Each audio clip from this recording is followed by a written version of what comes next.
October 2025లో విడుదలైన above and beyond అనే పుస్తక రచయిత ఎవరు? శివకుమార్ మోహనక. అక్టోబర్ 7, 2025న కేంద్ర మంత్రి రామ్మోహన్ నాయుడు పౌర విమాన మంత్రిత్వ శాఖ న్యూఢిల్లీలో above and beyond exploring the amazing world of aviation అనే పుస్తకాన్ని ఆవిష్కరించారు. ఈ పుస్తకాన్ని central industrial security force deputy inspector general అయిన శివకుమార్ మోహనక రచించారు. 2025కు గాను సాహిత్యంలో అనగా లిటరేచర్లో నోబెల్ బహుమతి ఎవరికి లభించింది? లాస్లో క్రాస్నహోర్కై, హంగేరియన్ దేశస్థుడు. 2025 సాహిత్య నోబెల్ బహుమతిని హంగేరియన్ నవలా రచయిత మరియు స్క్రీన్ రైటర్ అయిన లాస్లో క్రాస్నహోర్కైకి ప్రదానం చేశారు. ఈ బహుమతిని అపోకలిప్టిక్ టెర్రర్ మధ్యలో కళ యొక్క శక్తిని పునరుద్ఘాటించే అతని దార్శనిక కృషికి గాను ఈ అవార్డును ఇచ్చారు. దీనిని స్టాక్హోమ్లోని బోర్నాలెన్లోని స్వీడిష్ అకాడమీ ప్రదానం చేసింది. సిఎట్ క్రికెట్ రేటింగ్ అవార్డ్స్ 2025లో జీవిత సాఫల్య పురస్కారం ఎవరికి లభించింది? బిఎస్ చంద్రశేఖర్ మరియు బ్రయన్ లారా ఇద్దరికి ఈ అవార్డు ప్రదానం చేశారు. అత్యంత ప్రతిష్టాత్మకమైన అవార్డులు దిగ్గజ క్రికెట్లైన బ్రయన్ లారా మరియు బిఎస్ చంద్రశేఖర్కు దక్కాయి. ఇద్దరికి సిఎట్ లైఫ్ టైమ్ అచీవ్మెంట్ అవార్డుతో సత్కరించారు. 27వ సిఎట్ క్రికెట్ రేటింగ్ అవార్డులు ప్రపంచ క్రికెట్లో మరో అద్భుతమైన అధ్యాయాన్ని హైలైట్ చేశాయి. అమెరికాలోని ఏ రాష్ట్రం దీపావళిని ప్రభుత్వ సెలవు దినంగా ప్రకటించింది? కాలిఫోర్నియా. కాలిఫోర్నియా అధికారికంగా దీపావళిని రాష్ట్ర సెలవు దినంగా ప్రకటించింది. పెన్సిల్వేనియా మరియు కనెక్టికట్ తర్వాత అలా చేసిన 3వ యుఎస్ఏ రాష్ట్రంగా అవతరించింది. ఈ చర్యను కాలిఫోర్నియా ఆర్థిక వ్యవస్థ, ప్రభుత్వం మరియు సమాజానికి భారతీయ అమెరికన్లు చేసిన కృషికి ఒక ముఖ్యమైన గుర్తింపుగా జరుపుకుంటారు. భారతదేశంలో మొట్టమొదటి చిరుత సఫారీని ఇటీవల ప్రారంభించిన కునో నేషనల్ పార్కు ఏ రాష్ట్రంలో ఉంది? మధ్యప్రదేశ్. మధ్యప్రదేశ్లోని కునో నేషనల్ పార్కు భారతదేశంలో మొట్టమొదటి చిరుత సఫారీని అక్టోబర్ 2025లో ప్రారంభించింది. ఇది ప్రాజెక్టు చీతాలో భాగం. ఈ జాతులను తిరిగి పరిచయం చేయడానికి 2022-23 నుండి ఆఫ్రికన్ చిరుతలను భారతదేశానికి తరలించారు. ప్రస్తుతం 16 చిరుతలు కునోలో సంచరిస్తున్నాయి. బస మరియు భోజనం కోసం కునో రిట్రీట్ అభివృద్ధి చేయబడింది. ఇటీవల వార్తలో కనిపించిన విస్పిట్ 2b అనగా ఏమిటి? ఇదొక ప్రోటో ప్లానెటరీ డిస్క్ లోపల ఏర్పడే వాయు దిగ్గజ గ్రహం. ఖగోళ శాస్త్రవేత్తలు విస్పిట్ 2b అనే యువ గ్రహాన్ని ప్రత్యక్షంగా చిత్రీకరించారు. ఇది సుదూర నక్షత్రం చుట్టూ ఉన్న ప్రోటోప్లానెటరీ డిస్క్లోని అంతరం లోపల ఏర్పడుతుంది. ఈ విస్పిట్ 2b అనేది ఒక వాయు దిగ్గజం.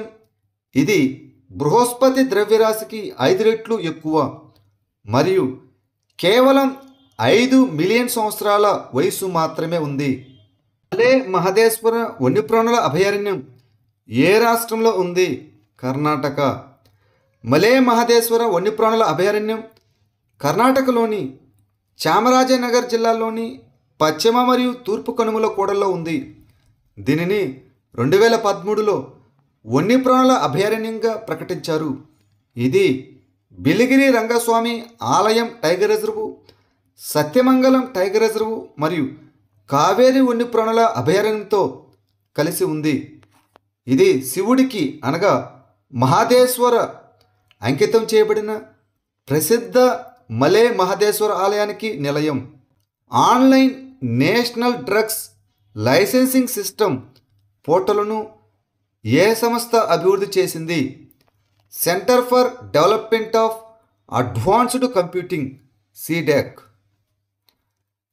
ONDLS అనేది భారతదేశంలోని అన్ని ఔషధ సంబంధిత లైసెన్సులను ప్రాసెస్ చేయడానికి ఒక డిజిటల్ సింగిల్ విండో ప్లాట్ఫామ్. దీనిని centre for development of advanced computing, CDAC, central drug standard control organisation మరియు రాష్ట్ర లేదా కేంద్రపాలిత ప్రాంత డ్రగ్ రెగ్యులేటరీ అథారిటీలతో కలిసి అభివృద్ధి చేసింది. భారతదేశం అంతటా ఔషధ లైసెన్సింగ్ను ఏకరీతిగా, పారదర్శకంగా మరియు జవాబుదారీగా మార్చడం దీని యొక్క లక్ష్యం. Indian radio software architecture IRSA standard 1.0ను ఏ సంస్థ అభివృద్ధి చేసింది? రక్షణ పరిశోధన మరియు అభివృద్ధి సంస్థ, DRDO. ఇటీవల defence research and development organisation, DRDO, integrated defence staff మరియు ట్రై సర్వీస్తో కలిసి Indian radio software architecture standard 1.0ని విడుదల చేసింది. వివిధ రేడియో వ్యవస్థలు సురక్షితంగా మరియు సమర్థవంతంగా ఎలా కమ్యూనికేట్ చేస్తాయో IRSA 1.0 ప్రామాణీకరిస్తుంది. అక్టోబర్ 2025లో విదేశీ కరెన్సీ సెటిల్మెంట్ సిస్టమ్ ఎక్కడ ప్రారంభించబడింది? గుజరాత్. అక్టోబర్ 7, 2025న కేంద్ర ఆర్థిక మంత్రి Nirmala Sitharaman Gujarat international finance tech city అనగా గిఫ్ట్ సిటీ IFSCలో విదేశీ కరెన్సీ సెటిల్మెంట్ సిస్టమ్ను ప్రారంభించారు.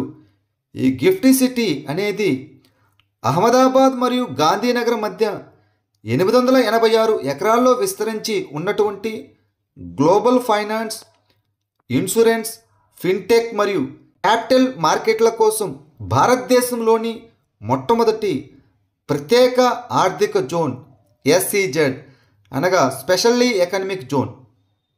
సమారిటన్ ఇనిషియేటివ్ కింద రాహ్వీర్ రివార్డు అనే కార్యక్రమాన్ని ఏ రాష్ట్ర ప్రభుత్వం ప్రారంభించింది? ఉత్తరప్రదేశ్. ఉత్తరప్రదేశ్ ప్రభుత్వం గుడ్ సమారిటన్ ఇనిషియేటివ్ కింద రాహ్వీర్ రివార్డ్ కార్యక్రమాన్ని ప్రారంభించింది. కీలకమైన గోల్డెన్ అవర్ లోపు రోడ్డు ప్రమాద బాధితులను ఆసుపత్రికి చేరుకోవడానికి సహాయం చేసే పౌరులను ఇది గుర్తిస్తుంది. ఈ రాహ్వీర్ సర్టిఫికేటు మరియు 25,000 రూపాయల నగదు బహుమతిని అందుకుంటారు. ఈ పథకం తీవ్రమైన గాయం, మెదడు లేదా వెన్నుముక గాయం లేదా మరణానికి కారణమయ్యే ప్రధాన ప్రమాదాలను లక్ష్యంగా పెట్టుకుంటుంది. ఉత్తరప్రదేశ్లో రోడ్డు ప్రమాద మరణాలను తగ్గించడం లక్ష్యంగా ఈ కార్యక్రమం పెట్టుకుంది. అక్టోబర్ 2025లో విశాఖపట్నం ఓడరేవులో ప్రవేశపెట్టబడిన భారతదేశపు మొట్టమొదటి very large gas carrier VLGC పేరు ఏమిటి? శివాలిక్. అక్టోబర్ 6, 2025న కేంద్ర ఓడరేవులు, షిప్పింగ్ మరియు జలమార్గాల మంత్రి సర్బానంద్ సోనోవాల్ విశాఖపట్నం ఓడరేవులో భారతదేశపు మొట్టమొదటి వెరీ లార్జ్ గ్యాస్ క్యారియర్ శివాలిక్ను స్వాగతించారు. ఇది భారతదేశ సముద్ర మరియు ఇంధన లాజిస్టిక్స్ సామర్థ్యాన్ని మెరుగుపరిచింది. ఈ ఇండక్షన్ ఆత్మనిర్భర్ భారత్ మరియు మ్యారిటైమ్ ఇండియా విజన్ 2030తో సమలేఖనం చేయబడింది. ఇటీవల వార్తల్లో కనిపించిన కర్నాక్ ఆలయం ఏ దేశంలో ఉంది? ఈజిప్ట్.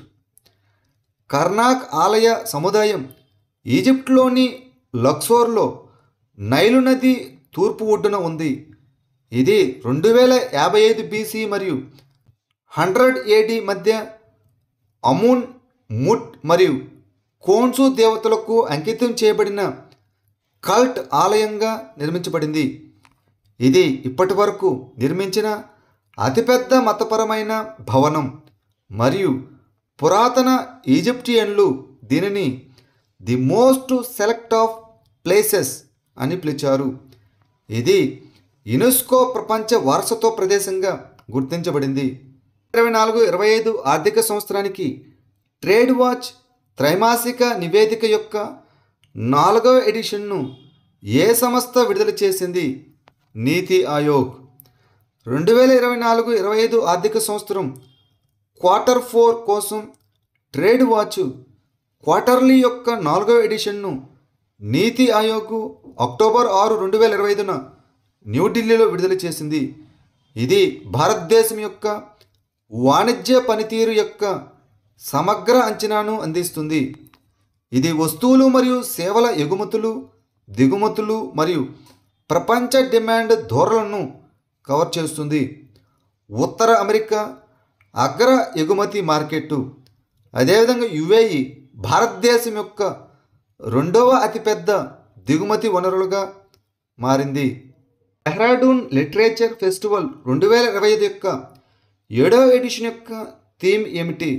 వసుధైవ కుటుంబకం, ఐక్యత స్వరాలు. 7వ డెహ్రాడూన్ సాహిత్య ఉత్సవం నవంబర్ 14 నుంచి 16 వరకు డెహ్రాడూన్లోని డూన్ ఇంటర్నేషనల్ స్కూల్లో జరుగుతుంది. ఈ ఉత్సవం వసుధైవ కుటుంబకం, ఐక్యత స్వరాలు అనే ఇతివృత్తం. ఇది సంభాషణ, సాహిత్యం, కళలు మరియు సాంస్కృతిక సంబంధాన్ని జరుపుకుంటుంది. ఈ ఉత్సవం భారతదేశ సాంస్కృతిక వైవిధ్యాన్ని ప్రతిబింబించే సాహిత్యం, కళలు, సంస్కృతి, సినిమా, సంగీతం మరియు జానపద సంప్రదాయాలను జరుపుకుంటుంది.